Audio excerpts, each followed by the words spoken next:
इंसान जाता कहाँ है महाराज जी मरने के बाद? अगर पाप कर्म हुआ तो नरक जाता है, पुण्य कर्म हुआ तो स्वर्ग जाता है। अपने पाप और पुण्यों का भोग भोग कर फिर मृत्यु लोक आता है। पुण्य क्षीणे मृत्यु लोके विसंति।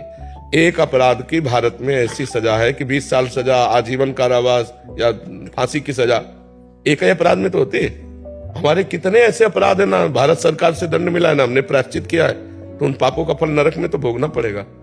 अगर नरक में नहीं भोगना है तो अभी नाम जप कर लो, भगवान का आश्रय लेकर के उन पापों को नष्ट कर दो, नहीं तो तुम्हें नष्ट कर देंगे।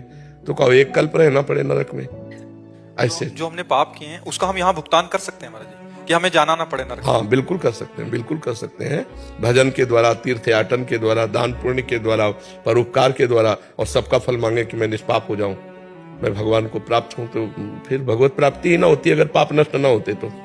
निष्पाप पुरुष ही भगवत प्राप्त होता है। तो निष्पाप तभी हो जाता है जब नाम कीर्तन, भगवान की लीला कथा श्रवण, भगवान की लीला कथा गायन, नाम जप, दूसरों को सुख पहुंचाना, इसी से हमारे पाप नष्ट होते। महाराज जी समझदारी तो इसी में कि यही आप बुद्धिमानी तो तभी। अभी देखो पीछे वाले बैच में एक बच्चा नहीं कह रहा था मुझे भय रहता है कि मुझे मरना है, मेरे से कोई पाप न बन जाए, कोई गलती। उनका कितना बढ़िया पवित्र हृदय है, नई अवस्था है, पर वो कह रहा मैं भयभीत रहता हूँ मेरे से कोई पाप न बन जाए। उनका तुम बहुत अच्छे महात्मा बन जाओगे अंदर से।